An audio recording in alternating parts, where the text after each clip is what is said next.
Well, we've asked Khaya Sithole, chartered accountant, academic and activist, to share some insights on this, and he joins us now virtually. Khaya, very good evening to you. Thanks for joining us. Welcome to the late edition.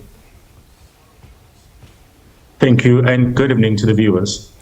Now, we just heard President Ramaphosa saying this 10-point economic action plan will lift South Africa's growth rate to about 3% as part of an urgent effort to revive the struggling economy. So from your vantage point, Khaya, as both an economist and activist, what do you make of this plan? And does it really inspire confidence that government has a credible roadmap this time around?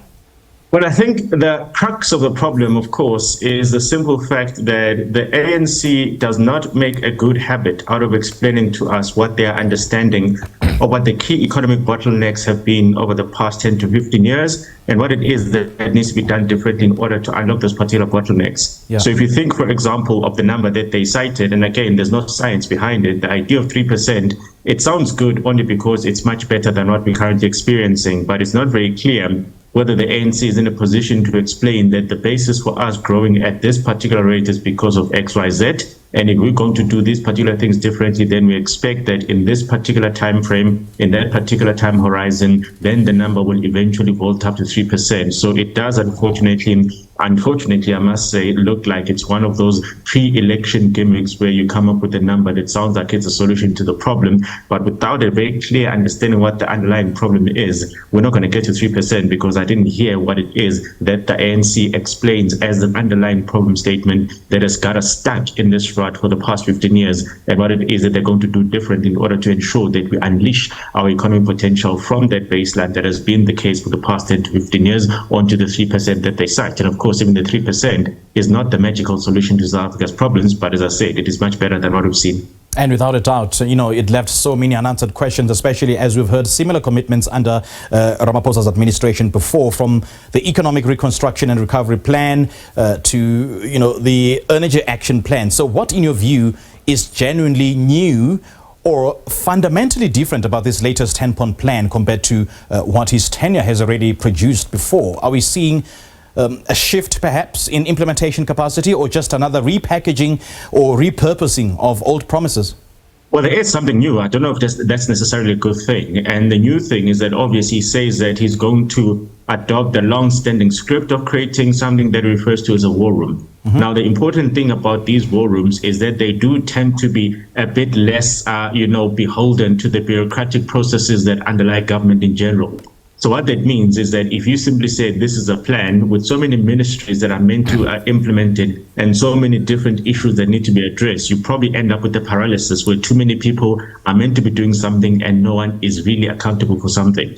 So what makes a war room different is that obviously he will then handpick those that he thinks stand the best chance of being able to synthesize what the issues of the day are, come up with master plan, and then say this is what needs to be done. So if a war room is well conceptualized and it is well designed, it has the ability to simply say to cabinet that, look, your own processes are far too lethargic for the type of crisis that we're trying to deal with. Here's a blueprint of what needs to happen in the next 3 months, in the next 6 months, whatever time horizon, in order to get us to that particular level. So I think the idea of getting a structure that can be a bit more agile is fundamentally important.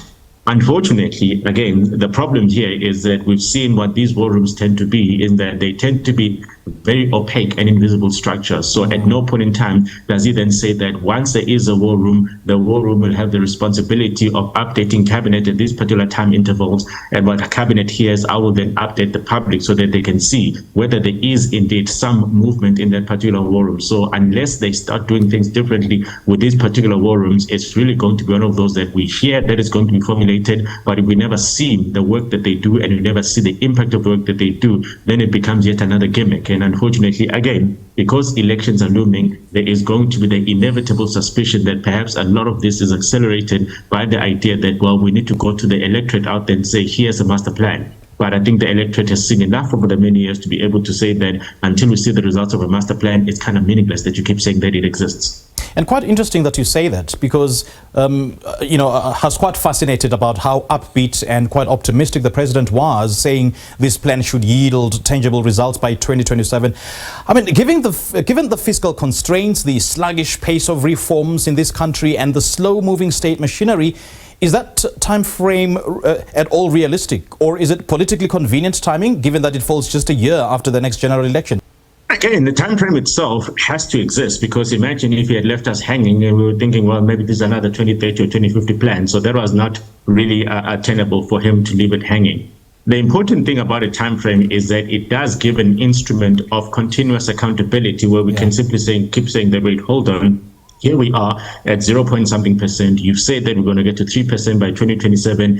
Can we see the roadmap towards getting there? So he's mentioned a couple of the network industries, and we all acknowledge that those network industries are indeed a key enabler of economic activity. But unfortunately, those network industries on their own are not going to get us there. There has to be a very clear understanding that, well, if he's saying, for example, that Transnet is going to perform a bit better, are those that are then supposed to be using the Transnet infrastructure in a position to do so? In other words, do we have all the other bottlenecks that impact on imports and exports? Have they been resolved? Because it's kind of pointless to say Transnet is doing well only for things to get stuck at the harbor, either coming in or going out. So there has to be a bit of a more comprehensive view to say that, okay, cool, here are the 10 priority areas and here are the linkages. So if we do sort out Transnet, if we do sort out Eskom, we think that that particular industry that is perhaps a key absorber of labor, that industry will then be unleashed in this way or another. So there unfortunately has to be a lot of the granular details that are necessary in order for us to be able to say that by 2027 this stands a chance. And in the absence of those granular details,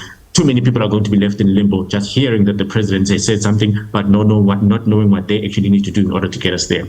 But then, taking into cognizance your assertions we've just made, are these the right focus areas, though? I mean, the plan identifies strengthening the electricity grid, accelerating infrastructure development, and building state capacity as the three pillars. Are these indeed the most strategic levers for growth at this stage of the economy, or do they risk overlooking, the equally urgent challenges such as stimulating industrial production, SMME competitiveness, and attracting private investment? I mean, from where you're sitting, how should the government balance these priorities with fiscal prudence?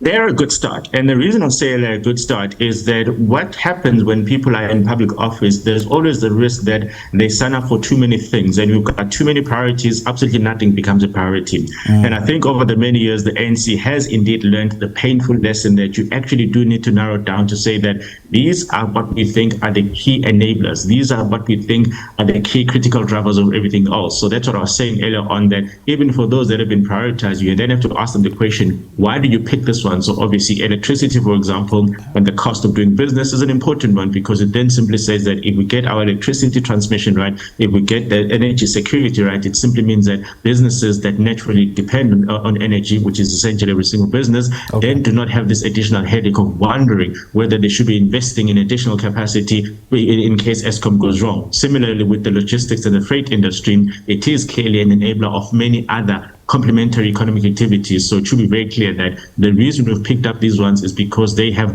the greatest or the widest tentacles across the entire economy. So therefore, we haven't forgotten about tourism, but guess what happens when electricity works, when the transportation industry works, when all of these things work, it simply means that tourism then becomes a key critical driver. Then we can be able to employ more people. Same thing with the agriculture industry. Then you have to say, what are the enablers that are necessary in order for this industry to thrive? So you do actually have to figure out that at some point in time, government has to find a narrow canvas of priorities and say, these are the greatest enablers of what we're trying to achieve as a big picture. So therefore, that's how we ended up with the 10. And more so because many plans fail, not because they are bad on paper, but because of weak implementation or lack of political will. Khaya, as always, great chatting to you. Thank you so much for joining us.